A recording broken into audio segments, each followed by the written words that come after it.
8번입니다.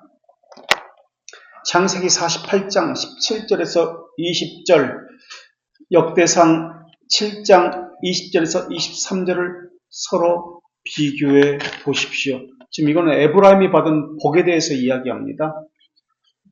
창세기 48장 17절에서 20절, 우리가 다 알고 있는 내용인데요.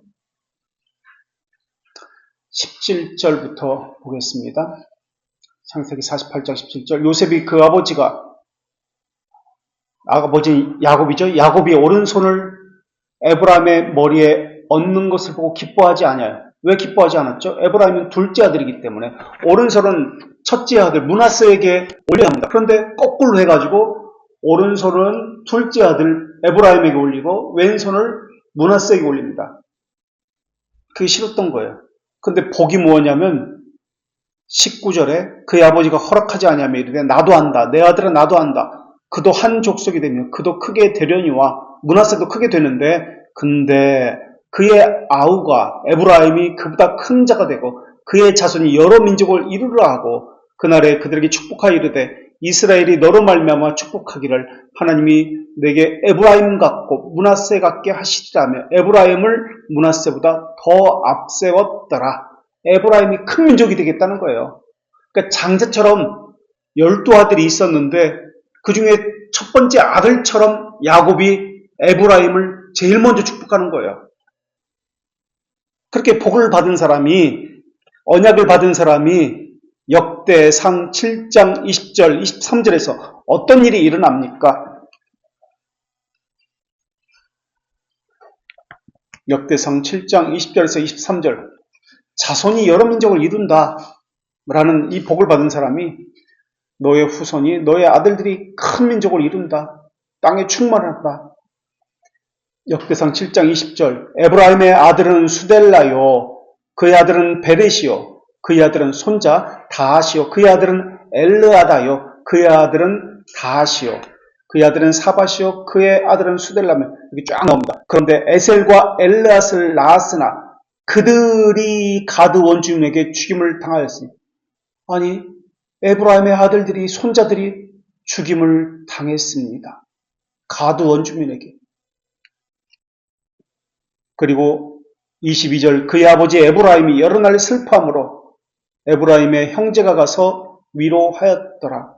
그리고 에브라임이 그의 아내와 동침하며 임신하여 아들을 낳으니 그 이름에 부리아라고 짓는데 그 이름의 뜻이 나의 집이 재앙을 받았기 때문에 부리아라고 지었습니다. 우리는 여기서 무엇을 느끼지 않나요? 우리 같으면 언약을 받은 것이 과연 이것입니까? 라고 말하고 싶지 않을까요? 다윗 언약도 마찬가지예요. 나의 아들들이 견고해야 되겠다라고 했는데 싸우고 죽이고 지금 첫째 아들이 죽습니다. 지금 여기 에브라임도 마찬가지예요. 자기 아들들이 막 죽어나가요. 그래서 재앙을 받았습니다. 그래서 부리아라고 이름을 집니다. 이것에 대해서 어떻게 생각하세요? 하나님의 언약이 과연 무엇일까요? 라고 의문을 갖지 않을까요? 자, 그렇다면 우리는 복에 대해서 어떻게 생각합니까? 병이 없는 것, 죽음이 없는 것, 이것을 형통이라고 생각하나요? 자녀가 잘 되는 것, 하나님의 언약이 바로 그것이라고 생각하나요? 문제적으로 받아들이는 그것이 언약이라고 생각하십니까? 어떻게 생각하세요? 에브라임이 9번 묵상 문제입니다. 나눈 문제. 에브라임이 받은 복은 무엇일까요? 그렇다면 복이 무엇인지를 물어야만 합니다. 에브라임의 자손들은 다 지금 아들들은 죽었어요. 그런데 에브라임이 받은 복은 자손이 번창할 것이다. 모든 민족을 이룰 것이다. 땅에 생육하고 충만할 것이다. 땅을 정복해서 이 복 받은 거잖아요. 창세기 1장 28절에. 그런데 곤고합니다. 부리아가 이름의 뜻이 집에 재앙을 받았다. 부리아란 이름의 뜻은 재앙이란 뜻이거든요. 공고함, 재앙. 이것은 에브라임이 받은 고통, 슬픔의 깊이가 어떤지를 보여주는 이름입니다.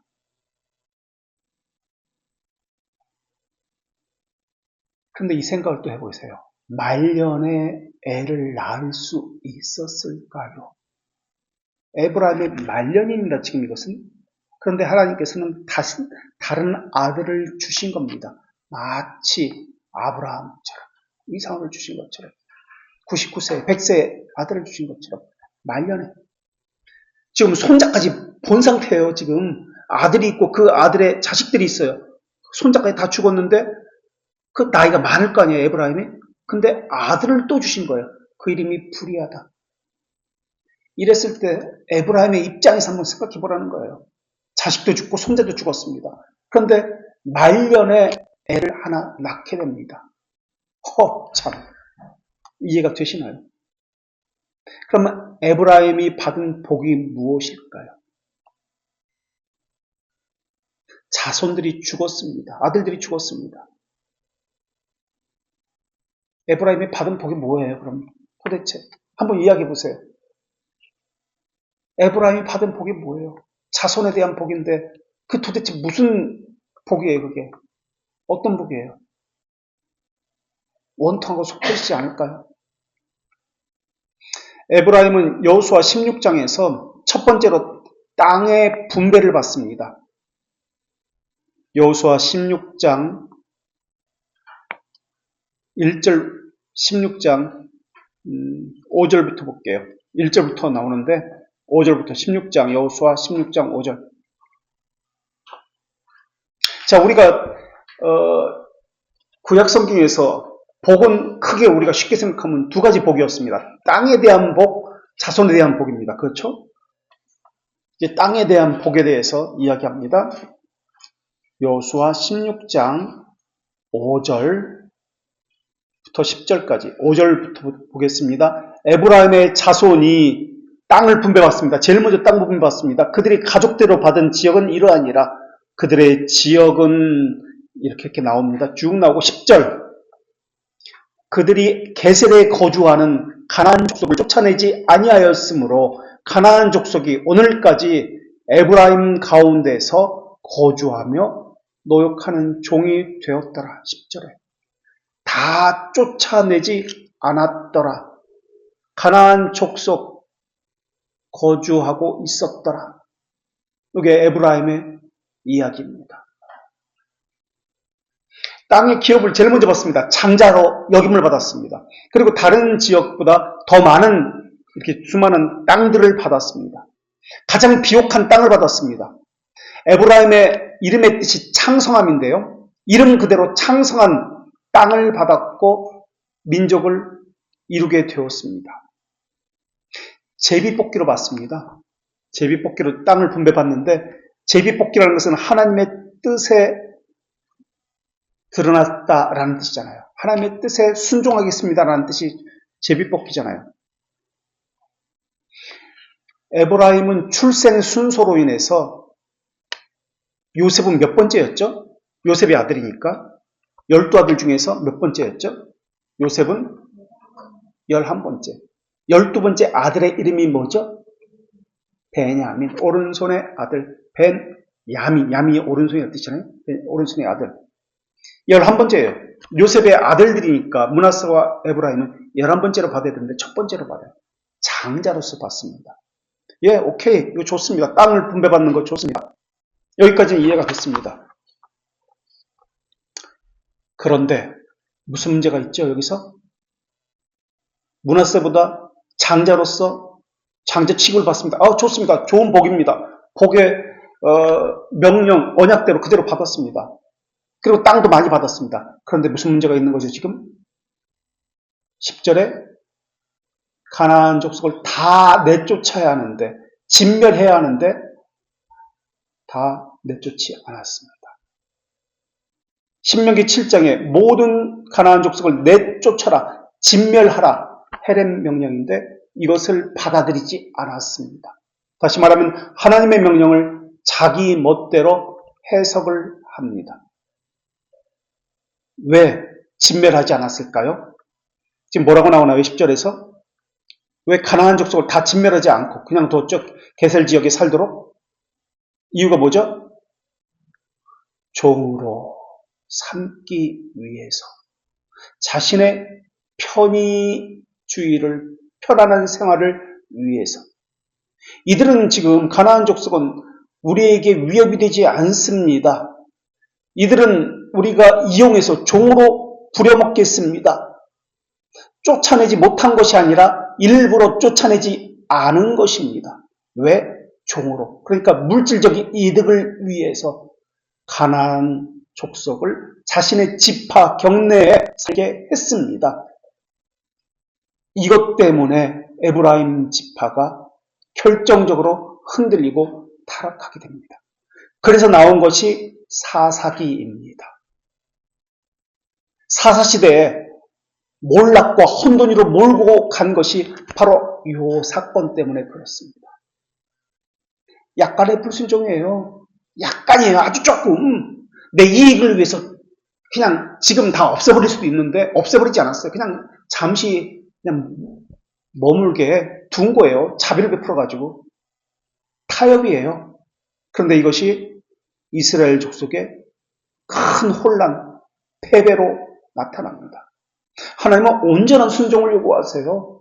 부분적인 순종, 일시적인 순종을 용납하지 않습니다. 타협 용납하지 않습니다. 바로 이것 때문에 사사기가 이야기가 나옵니다. 우리는 어떻습니까? 별거 아닌 거예요, 사실은. 지금이라도 당장 없애버리면 되는데 없애버리지 않습니다. 지금 이게 에브라임이에요. 세속적인 가치와 문화에 대해서 그냥 조금 양보해서 타협하고 우리 편의를 위해서 잠깐 수용하고 이용하고 있을 뿐입니다. 라고 하지 않습니까? 지금 에브라임 지파예요. 자, 10번 적용을 해봅시다. 하나님을 경외함과 두려움이 예배 중에 또는 자기 삶에 나타납니까? 경외함, 두려움은 공포심에서 나타나는 것이 아닙니다. 율법에서 나타나는 것이 공포예요.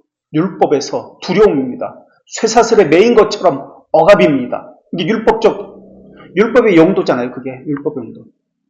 그러나 하나님의 자녀는 율법에 머무는 것이 아니라 그 안에 숨겨진 무엇을 본다? 언약을 바라본다. 예수 그리스도께 인도함을 받습니다. 예수 그리스도께 인도함을 받아야 자유함을 얻습니다. 근데 자유함을 얻지 못해요. 나는 버림받은 것 같고 나는 율법을 다 지키지 못하는 것 같고 율법에 매여 있는 거예요. 쇠사슬에 매여 있는 거예요. 그러나 하나님의 자녀는 자유함을 얻습니다. 율법을 다 지키지 못해도 죄들의 용서함을 받았다는 확신이 있습니다. 그렇다고 율법을 다 지키지 못하지만은 또 율법을 버리려고 하지는 않습니다. 지키려고 합니다. 그러나 다 지키지 못한다는 것을 인정합니다. 그러나 거기에는 억압이 아니라 자유함이 있습니다. 왜? 예수 그리스도를 통해서 구원받았다는 것을 약속을 받았기 때문에. 그런데 많은 사람들이 신앙생활을 하면서 이 복음으로 나아가지 않고 언약으로 나아가지 않고 율법에 머물고 있기 때문에 혼돈스럽고 고통스럽고 억압받는다라고 생각합니다. 버림받았다라고 생각합니다. 난 아무것도 지키지 못하고 있구나라고 생각합니다. 거기에 머뭅니다. 자, 그래서 이 경외함과 두려움은 공포심이 아니라 하나님의 주권, 거룩함, 영광을 인지하고 신뢰하는 것입니다. 이것을 마음에 품고 하나님의 어떠하심을 인정하고 신뢰하는 겁니다. 인지하는 것. 그래서 믿음은 부성에 대한, 우리를 향한 부성에 대한 확실하고 확고한 지식이다라고 했습니다. 인지하는 것입니다. 그래서 절대 주권을 인정합니다. 존경과 공경심을 갖습니다. 무서운 대상으로서 공포심을 갖는 것이 아니라 아버지라는 개념을 가지고 존경과 공경심을 갖는 겁니다. 종은 두려워합니다. 그러나 아들의 두려움과 종의 두려움은 다릅니다. 자녀의 두려움은 그런 게 아니에요. 절대 주권을 인정합니다. 자녀로서 순종하는 것이지 종으로서 순종하는 거 아닙니다. 그리고 죄에 대해서 아버지께서 미워하시기 때문에 나도 미워하는 거예요. 하나님의 형상을 가졌기 때문에 하나님의 반영체로서 죄를 미워하고 악에서 떠나려는 의지를 가지고 있습니다. 그래서 여호와를 경외하는 것이 무엇이다? 잠언에서 시편에서도 마찬가지고 지혜의 근본이다. 복된 삶의 시작이에요. 여호와를 경외하는 것이.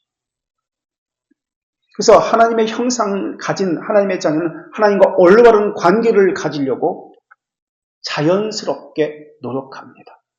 이것은 자기 의가 아니에요. 자연스러운 것이에요. 그렇다면 우리는 어떻습니까? 이거 적용 문제인데, 나눔 문제인데.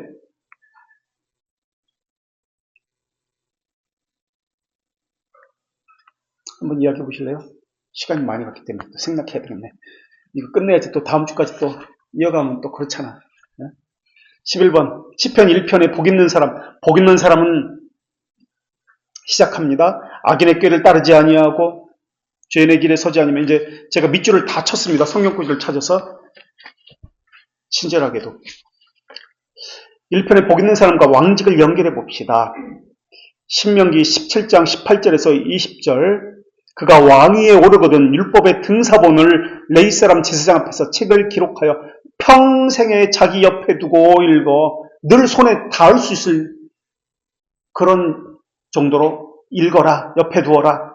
여호와 경외하기를 배우고 이 율법의 모든 말과 이 규례를 지켜 행하고 교만하지 아니하고 좌로나 우로나 치우치지 않는다. 자, 시편 1편에서 3절을 또 적었습니다. 비슷한 것을 짝대기 읽어보세요. 짝대기 읽어보십시오.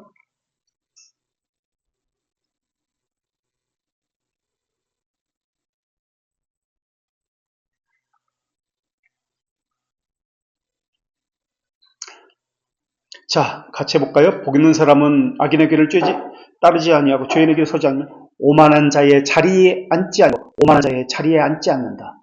이것은 신명기 17장 그 20절에 교만하지 아니하고 같은 말입니다. 그죠?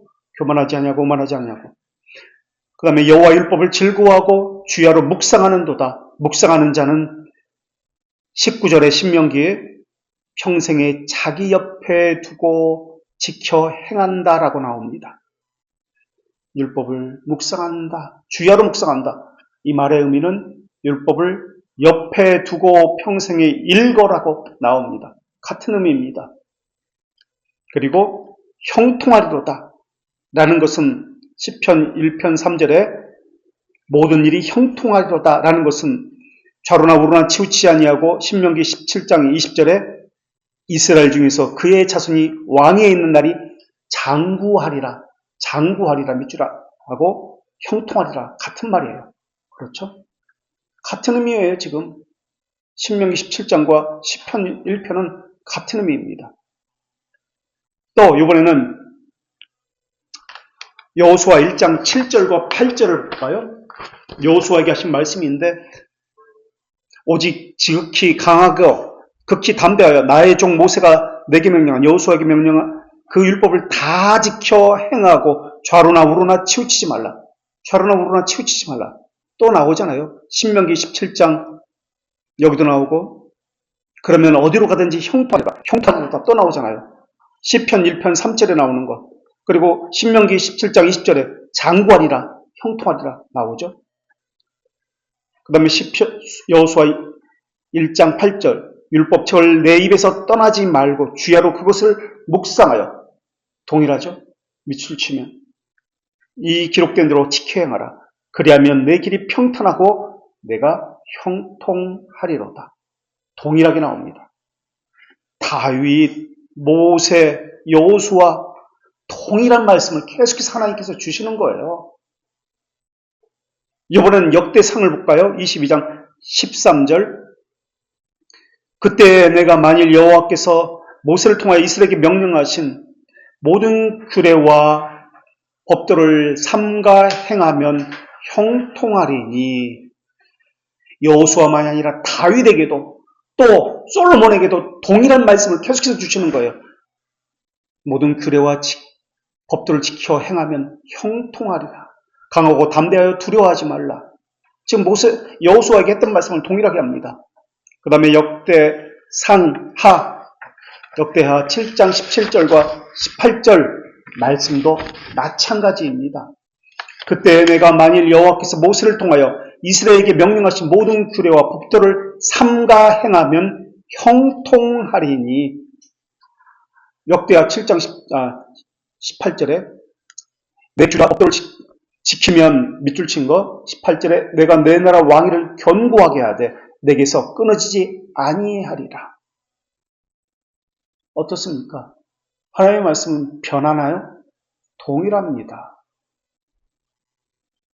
그렇다면 12번 여호수아 1장 8절과 시편 1편 3절, 역대상 22장 13절, 역대하 7장 17절과 18절의 공통점은 무엇입니까? 공통점이 무엇이죠? 공통점이 뭐예요? 어떤 구조를 가지고 있어요, 이것 다? 말씀, 그 다음 형통. 말씀을 지켜 행하면 형통하리라. 말씀을 항상 옆에 두고 묵상하면 너는 그래서 교만하지 않으면 형통하리라. 이런 구조를 가지고 계속해서 나오는 거예요. 창세기 1장 볼까요? 그럼 에덴 동산에서 어떤 언약이 있었죠? 선악과를 따먹지 말라. 말씀을, 율법을, 법규를 지키면 너는 형통하리라. 너의 왕위는 끊이지 아니하리라. 동일하죠. 창세기 1장부터 동일합니다. 계속 반복되는 거예요. 여호수아에게 하신 말씀, 시편 1편에서 하신 말씀 다 동일합니다. 자, 여호수아 1장 8절을 볼까요? 그럼 봤죠? 1장 8절. 그 다음에 2장에 어떤 이야기 나오는지 보십시오. 여호수아 2장을 보십시오. 여호수아 2장에 어떤 이야기 나옵니까? 여호수아 1장에서 율법을 지켜 행하면 형통하리라고 말씀하셨습니다. 1장 8절에서 여호수아 2장에 어떤 이야기 나옵니까? 아까 설교에서도 이야기했듯이 어떤 이야기 나와요? 여호수아 2장에서 말씀을 지켜 행하면, 율법을 묵상하면 어떤 일이 있습니까? 형통하리라라고 언약의 말씀, 언약이 있고, 그 다음에 여호수아 2장에 어떤 이야기가 나와요? 뭐예요? 전쟁이 나와요. 여리고성, 정복전쟁. 형통하리라. 말씀을 묵상하면, 말씀과 함께하면 너는 형통하리라. 약속이 있고요, 먼저. 그 다음에 약속이 있은 다음에 전쟁이 나옵니다. 전쟁에 담대히 나가서 전쟁이 어떻게 됩니까? 승리합니다. 전쟁이 끝나고 안식이 주어집니다. 하나님이 먼저 약속하시고요. 그 다음에 전쟁이 있고요. 전쟁에서 이기게 하십니다. 두려워할 필요가 없어요. 그리고 전쟁에서 이기게 하고 안식이 주어집니다. 평강이 주어집니다. 하나님의 말씀 그대로 이어집니다. 시편 1편 볼까요? 시편 1편 보십시오. 시편 1편에 복 있는 사람은 어떻게 한다고요? 말씀을 묵상한다고 나왔습니다. 시편 2편을 보십시오. 2편은 어떤 이야기가 나옵니까? 메시아가 어떻게 한다고요? 정복한다는 이야기가 나와요. 그렇죠? 시편 2편에 땅끝까지 정복한다. 정복한다는 이야기가 나와요. 시편 2편에. 동일해요. 율법에 대한 왕의 덕목이 주어집니다. 왕은 이렇게 해야 합니다. 율법을 가까이 하고 묵상하고 늘 교만하지 않게 해야 합니다. 율법을 지켜야 합니다. 그런 다음에 전쟁이 있고 정복이 나옵니다. 그 다음에 승리가 나옵니다. 이것을 시편 1편 3절에서 형통하리로다 라는 단어로 사용합니다. 형통하리로다. 우리가 아까 계속해서 읽었잖아요. 여호수아 1장 8절에서 형통하리로다. 역대상 22장 13절에서 형통하리로다. 역대하 7장 18절에서 형통하리로다. 시편 1편 3절에서 형통하리로다. 이렇게 하면 형통하리라. 이렇게 하면 형통하리라. 계속 형통이라는 단어를 하나님이 사용하십니다. 역대상 22장 13절, 13절에도 나오고 역대하 7장 18절에도 마찬가지입니다. 이게 오늘 본문의 뼈대예요. 율법, 묵상, 왕의 덕목입니다. 형통. 형통 전에는 전쟁, 승리, 형통입니다. 왕으로서 율법을 묵상하고 가까이 하고 전쟁이 있고 전쟁에서 승리하고 그 다음에 안식, 형통이 주어집니다. 이게 다윗 언약, 오늘 본문이 가지고 있는 다윗 언약이 말하고자 하는 겁니다. 그래서 다윗 언약의 신약적인 의미는 하나님께서 다윗 왕조를 영원히 보존하고 그 후손을 통해서 왕이 나실 것을 약속합니다. 자, 13번 볼까요? 그런데 반대로 7번 문제와 연결시키면서 언약을 지키면 형통한다고 했습니다. 율례와 명령을 버리면 어떻게 됩니까? 역대하 7장 19절 한번 찾아보세요. 종이가 부족해가지고 지면이 부족해가지고 성경 구절을 다 써놓지 못했어요. 일부러. 7장 19절. 그러면 어떤 일이 벌어집니까? 율법을 지키지 않으면, 묵상하지 않으면 어떤 일이 벌어집니까? 역대하 7장 19절. 그러나 너희가 만일 돌아서, 아까 18절에서는 말씀과 함께하면 형통하리라 하고 나서 그 다음에 19절, 그러나 너희가 만일 돌아서서 내가 너희 앞에 둔 율례와 명령을 버리고 가서 다른 신들을 섬겨 그들을 경배하면, 다른 신들, 이방의 신들을 이야기합니다. 세속 문화를 이야기합니다. 세속과 가나안 땅을 그들을 에브라임처럼 자신의 영역 가운데 허용하면 내가 너희에게 준 땅에서 그 뿌리를 뽑아내고 내 이름을 위하여 거룩하게 한 이 성전을 내 앞에서 버려 모든 민족 중에 속담거리와 이야기거리가 되게 하리니 율례와 명령을 버리면 그 땅에서 뿌리를 뽑겠다. 거룩한 성전을 버리겠다라는 명령이 여기에 있습니다. 시편 110편도 이러한 의미를 가지고 있어요. 이스라엘 왕이 하나님의 명령을 버리면 어떤 일이 일어납니까? 하나님의 언약을 버리면 왕권을 잃어버립니다. 라고 보여지는 것이 시편의 이야기입니다. 열왕기 역대기의 이야기입니다. 이게 다윗 언약과 좀 관련되어서 이야기하고 있습니다. 자, 14번. 우리는 시편까지 왔습니다. 그럼 에스겔 47장은 어떻게 말씀하고 있습니까? 계속해서 14번 보겠습니다. 시편 1편. 그는 시냇가에, 또 밑줄을 쳐보세요. 어떤 말씀이 연관되고 비슷한지. 그는 시냇가에 심은 나무가 철을 따라 열매를 맺으며 그 잎사귀가 마르지 아니함 같으니. 이게 다 상징, 비유법입니다. 그가 모든 일에 다 형통하리로다. 시편 1편은 지금 시편 1편 1절은 율법을 가까이 하고 묵상하는 것을 열매를 맺는 것, 그러니까 형통과 열매 맺는 것을 연결시키고 있습니다. 열매 맺는다는 뜻이 형통이라는 뜻입니다. 에스겔 47장 12절.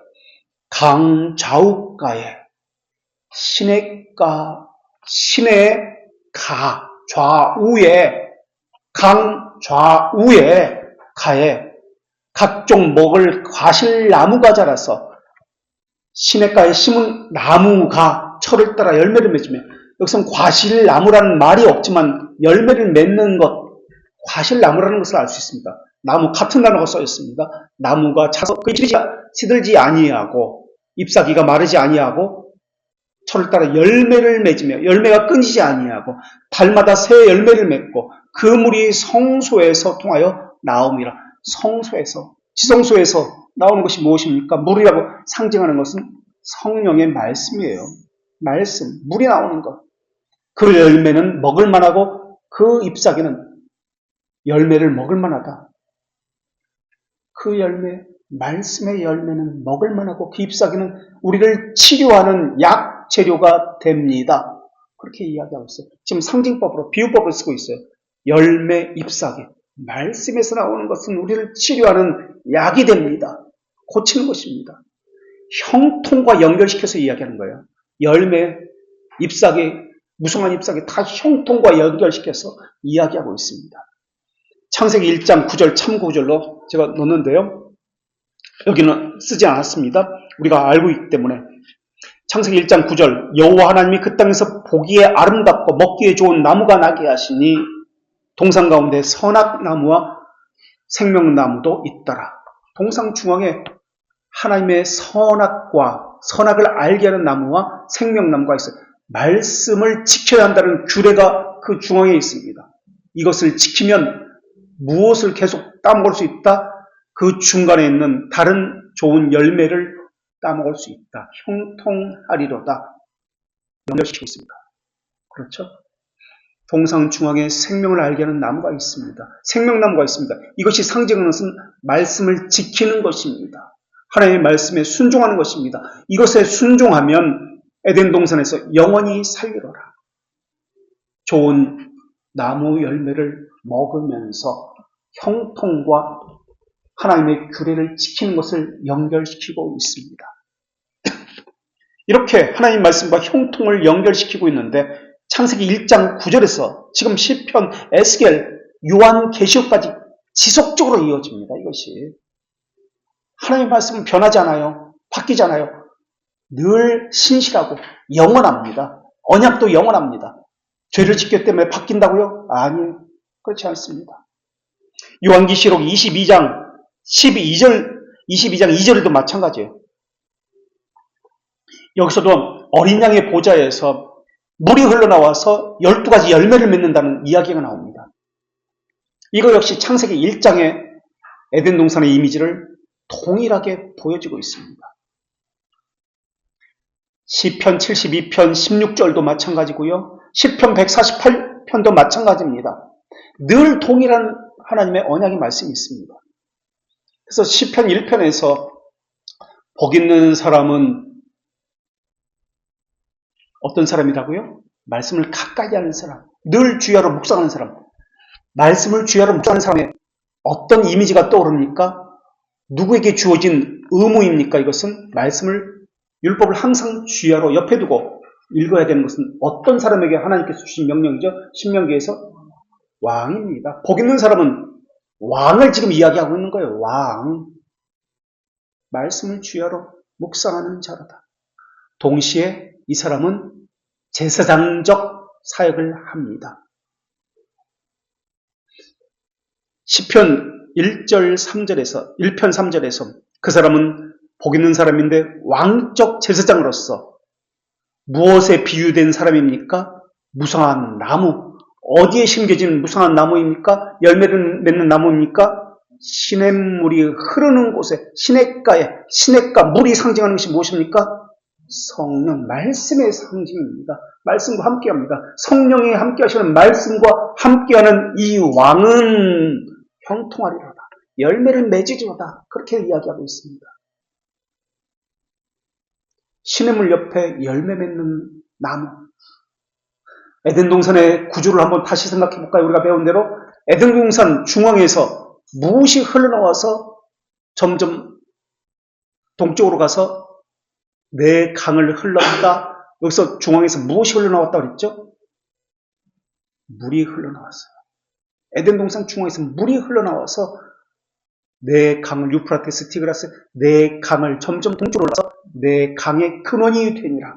에덴 동산에서 흘러나온, 에덴 동산 중앙에서 흘러나온 물로 인해서 지금 동일하게 지금 보이고 있잖아요. 에스겔의 47장의 묘사도 지금 이 묘사잖아요. 창세기 2장의 묘사도 그렇고. 그래서 하나님께서는 기름 부은 왕을, 왕적 제사장의 역할을 다하는 자로 하여금 열방을 심판하게 하십니다.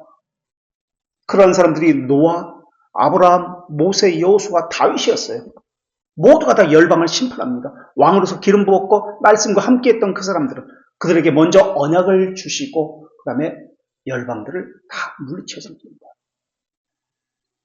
그래서 시편 107편은 곤고함으로 가득 찬 고통 가운데 있는 것을 이야기하고, 시편 108편은 원수들이 다윗을 위협하는 현실을 이야기하고요.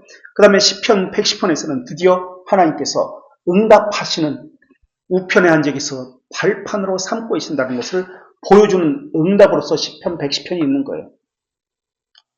그래서 발등상에 두시고 우편에 앉아 계시고 안식을 주시고 형통하시는 하나님의 모습을 시편 110편에서 그리고 있는 겁니다. 이런 구조를 가지고 있어요. 자, 15번 여기까지만 할게요. 시편 46편 3절 이하, 72편 16절, 92편 12절 이하, 148편 너 14번 문제와 비교해서 보십시오. 앞에 문제와 비교해 보시는 거예요. 시편 46편 3절에서 9절. 바닷물이 솟아나고 뛰놀더니 그것이 넘침으로 산이 흔들지라도 우리는 두려워하지 아니하리로다. 4절. 한 시내가 있어 나뉘어 흘러 하나님의 성 곧 지존하신 이의 성소를 기쁘게 하다. 와서 여호와 행적을 볼지어다. 땅을 황무지로 만드셨도다. 그가 땅끝까지 전쟁을 쉬지 아니하시며 활을 꺾고 창을 끊으며 수레를 불사르도다. 지금 이 본문은 대적들을, 원수들을 물리치는 그러한 장면입니다. 하나님이 전쟁하시는 거예요. 그들을 물리치는 거예요. 적들을 다 물리치는 거예요. 우편이라는 개념을 설명하고 있습니다. 시편 72편 16절 산꼭대기 땅에도 오죽하면 산꼭대기 땅에도 곡식이 풍성하다고 이야기하고 있습니까? 왕성하리로다. 형통이라는 개념을 지금 설명하고 있습니다. 시편 92편 밑줄 친 거 보겠습니다. 13절 여호와의 뜰 안에서 번성하리로다. 12절에서는 성장하리로다. 번성하리로다 나왔습니다. 시편 148편 그 14절 그가 그의 백성의 뿔을 높이셨으며 그는 모든 성도 곧 그를 가까이 하는 백성 이스라엘 자손의 찬양을 받으실 이시로이다.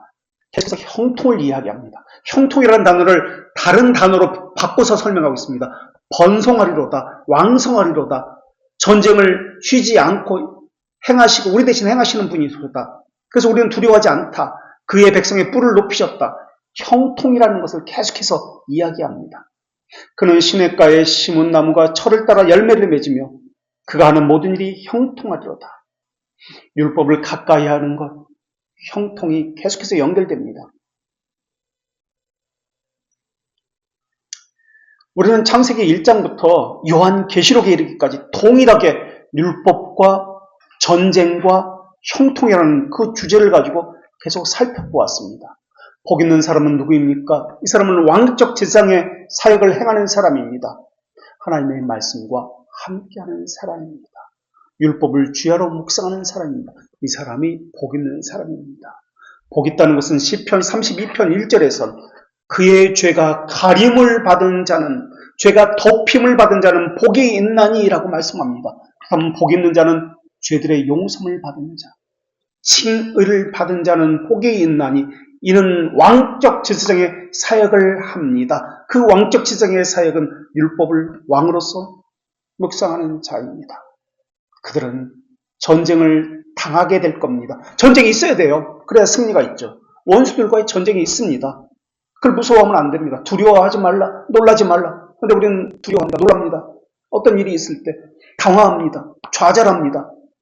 두려워하지 말라, 놀라지 말라. 내가 너희의 전쟁을 승리케 하리라. 야민. 그리고 형통하리라 안식을 주십니다. 이런 구조를 가지고 있어요. 성경은. 하나님의 자녀에게는.